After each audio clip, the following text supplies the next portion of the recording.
every NFC West team can win this division. Like they all have a chance to win this division, and I'm gonna tell you why. Because I'm sure people are going, "Oh, it's the Niners! It's the Niners!" Or "Oh, Seattle's insane!" Or like, dude, I get it, bro. Those like they do look really good. They do look really good, and I understand the Cardinals don't look as good, or the Rams are have been slipping this whole season. They've been like tripping on their own shoelace this whole season. I get it, bro. But I'm gonna tell you, we're gonna get into this, dude. So Seattle is 5-3. The Niners are 4-4. The Rams are 3-4, and the Cardinals are 3-5. So like they're all very close to each other. Of course, like Seattle has the best record right now, but that could change. That could change easily. The 49ers, everyone's talking about how amazing the 49ers are, and oh my god, the 49ers and Jimmy G and fucking Christian McCaffrey and whatever. Okay, like they look awesome. They look awesome, and they have an awesome defense and everything. Like they look like they have a team that could win a lot of games, but they're 4-4. Like they're 4-4 for a reason, bro. Like it's like they're not as perfect as everyone seems that everyone thinks that they are. Like in my eyes, they're really not that perfect, and they can like there's times where they do slip and trip on their own shoelace too. Like they also trip on their own shoelace sometimes. Some of those times it's Jimmy G's fault. I'm gonna tell you, I'm gonna be real. Like Jimmy G, he's played really good since he's gotten into the starting lineup again. But there's been some of these games that like I could put on him. I could put some of these losses on him.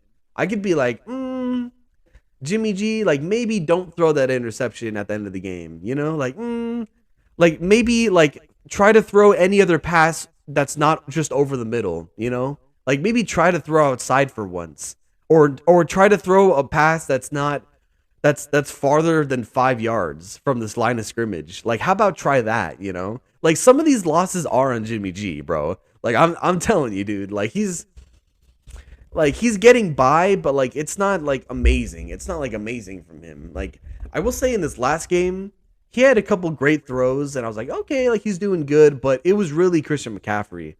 Christian McCaffrey in this last game they played was really the whole offense was just focused around Christian McCaffrey, and like the only thing I saw Jimmy G do besides a couple great throws that he had, I'll give him credit for those, but like the only thing I saw Jimmy G do all fucking day in that game was just he would just hike the ball and look for like a second, and then just Christian McCaffrey, oh, here you go, I'm just gonna dump it off to you, and then you can go get a bunch of yards. But like that's all he did the whole game. Is it hand it off to Christian McCaffrey? Oh, throw it 2 yards to Christian McCaffrey. Like, hey, Christian McCaffrey, you want to do my job too? You want to throw the ball downfield? Here you go. Throw the ball too. Like Jimmy G didn't even have to be there. Like Jimmy G did not have to even be in that game. Like all they needed was Christian McCaffrey. That was the whole offense. That was everything, dude. Like why the fuck is Jimmy G even there? It's so useless, bro. But like, and I do have to shout out Christian McCaffrey though for that game, because as everybody saw, he had a rushing touchdown, he had a receiving touchdown, and he had a passing touchdown, which is that's why I was saying, like, why the fuck do you need Jimmy G when Christian McCaffrey is doing all of the work? Like he's even doing Jimmy G's job by throwing touchdowns, dude. Like, oh my god, dude, it's fucking funny, man. But I mean, hey, that was really impressive though. Like that hasn't been done since like 2005. From what I heard. So it's like, I mean, that is crazy. That is really crazy. But like, yeah, he was that entire offense. But anyways, we're gonna move on from that. I just want to talk about the NFC West as a whole here, because I told you guys about the records. All the records of all of them are really close. And these next 3 weeks are going to be extremely important for the NFC West.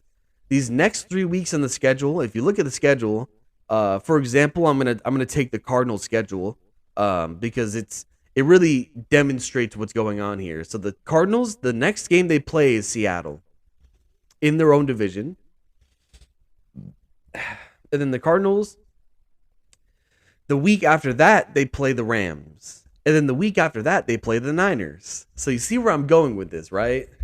Um, the Cardinals are playing everybody in their own division. So even the Cardinals at 3-5 at the bottom of the division right now, if the Cardinals can just win 2 of the 3 games of these next 3 games against their own division, they can get 2 division wins, which are going to be huge if the Cardinals want to compete and contend in the playoffs.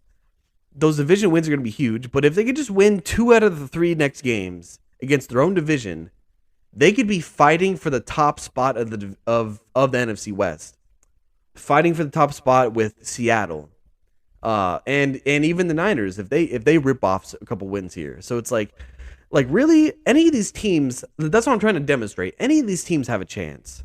Any of these teams have a chance. Actually, I feel like the Rams, out of all 4 teams, the Rams have the least likely chance of actually winning this division, which is wild to say because they won the Super Bowl last year. But it's true though. Like they look worse. They even look worse than the Cardinals, and they have a slightly better record than them. But like the Cardinals have way more talent right now than the Rams. They really do. The Cardinals actually have more talent than them. It's just the Cardinals have to get their own head out of their ass and actually like grow some balls, dude. That's what they need to do. Grow some damn balls and start winning some of these fucking games because you have the talent there to win these games, but they're not. So they are dealing with injuries and the O-line's really banged up and everything, but like, dude, I as a Cardinals fan, I've been watching these fucking games. They can win these games, dude. Like they're beating themselves. It's crazy to watch. It's like, dude, they have the other team is like trying to give them every chance to get back in this game to win, and then they choose not to. They choose like, oh no, I'll just throw a stupid interception actually. Or like, oh no, we'll actually just like waste all of our timeouts and then just have no time and just like, oh yeah, we'll just fuck it up. Like it's like that's like the Cardinals all season. It's like, oh yeah, like we'll look really cool for a while and then we'll just fuck it up right at the end and then just like, whatever. Like, or we'll never score. Dude, here's a stat for you, bro. If you want some fucking stats, the Cardinals this season, they haven't scored a fucking touchdown in the first quarter all season long, dude. In every game, they've even scored a single fucking touchdown in the first quarter, dude. Like that tells you all you need to know, bro. That gives you a little insight if you're not a Cardinals fan and you don't pay that much attention. That gives you a little insight, dude, on like how fucked off they are. Like they're just so it frustrates me, bro. But that's what I'm saying though. The 3-5, if they win the next 2 out of 3 games against their own division, they could be fighting for the top spot. So there is hope. There is hope. But